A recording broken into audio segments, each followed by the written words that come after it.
Hello world, welcome to episode 32 of the Jimmy Canz Show. Classic Supercard Retrospective yet again. Today, Clash of the Champions 2, Miami Mayhem. Let's get into it. Alright, this was an NWA event, and it was promoted by Jim Crockett Promotions, and it was held on June 8th, 1988, from the James L. Knight Center in Miami, Florida.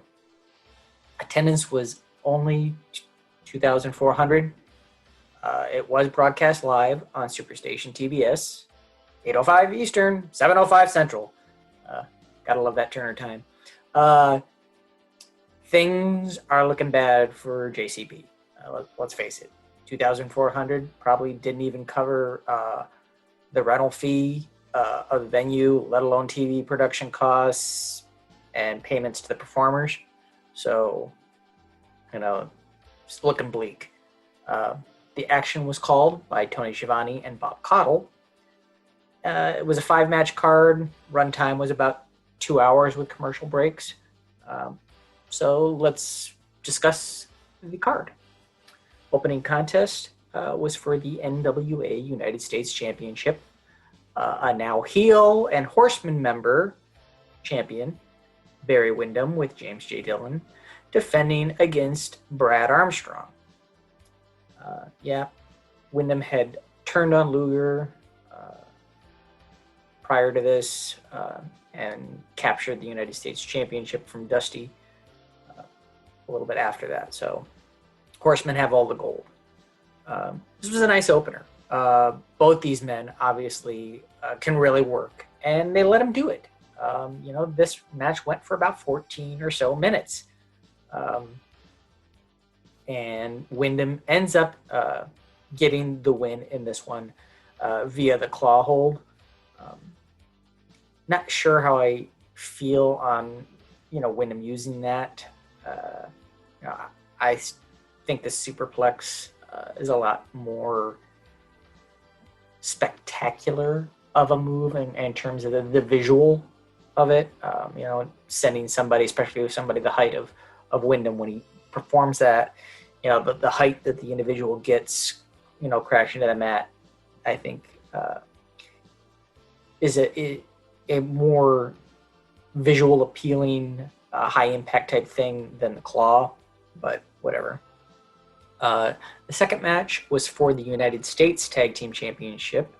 It was the champions, the Fantastics, Tommy Rogers and Bobby Fulton, defending against the Sheepherders, Luke Williams, Butch Miller, who were accompanied by Rip Morgan. Now, the Sheepherders are only about 6 months away from jumping ship and going to the WWF to become the Bushwhackers, who more people probably know them as just due to the national exposure.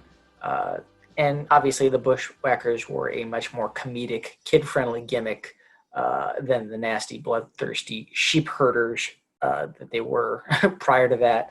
If this were 10 years later, it would have probably been very likely that they would have jumped to like an ECW. They were kind of tailor-made, for that as the Sheepherders. But anyway, the Fantastics retain in this one via just a roll-up after close to 20-minute match. So we're getting some marathon matches here. We've only gone 2 matches into this card, and we've got like 35 minutes worth of wrestling. So third match of the evening was another tag team match. It was the Garvins, Ron Garvin and Gorgeous Jimmy Garvin with Precious, versus the Varsity Club, Mike Rotunda and Rick Steiner, and the Games Master Kevin Sullivan was going to be locked in a cage for this match. So not a lot to discuss in this. Jimmy ends up getting the fall on this one on Rotunda via just a schoolboy, but you basically missed the finish of this as the camera was focused on the shenanigans outside the ring between Precious and Sullivan when the fall happened, and it cuts real quick and everything. So it was really poorly done.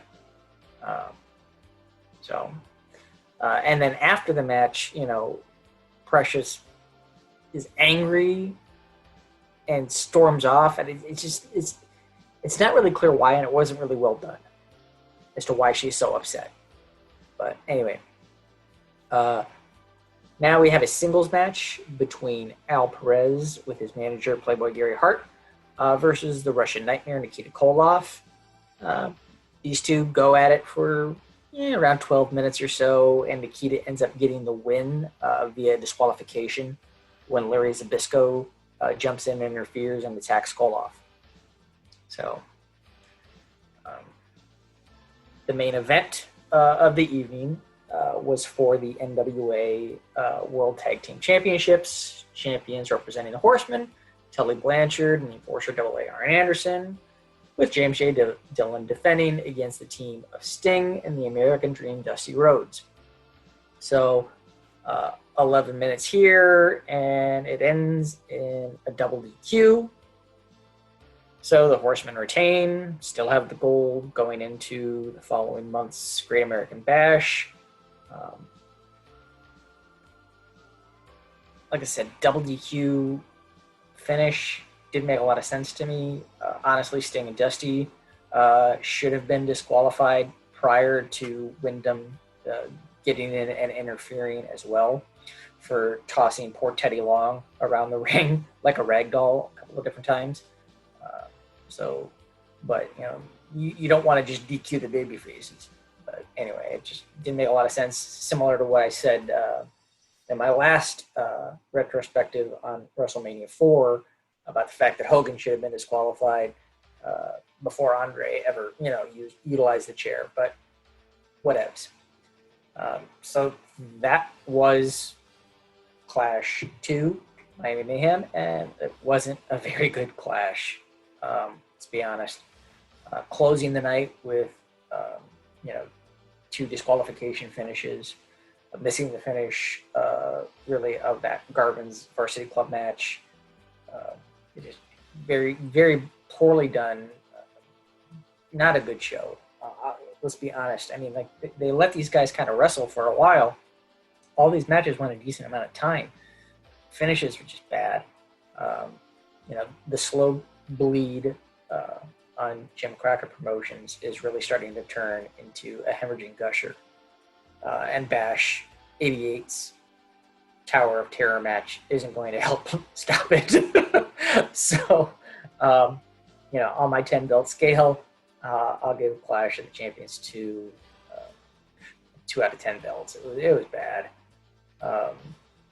Next up in the classic retrospectives is the aforementioned Great American Bash 88. So we'll discuss that one. And let's get into the mystery belts. All right. Last show, I put this one up.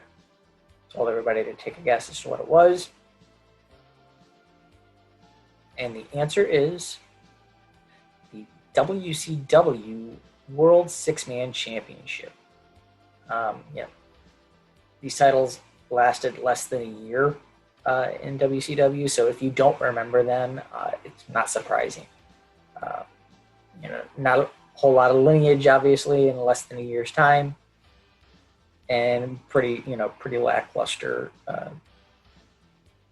addition to the championships by WCW at the time.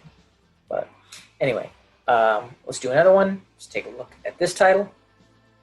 Post your guesses below. Please give the channel a like, a share, a subscribe. Be good to one another. Stay safe out there, and I will see you when I see you.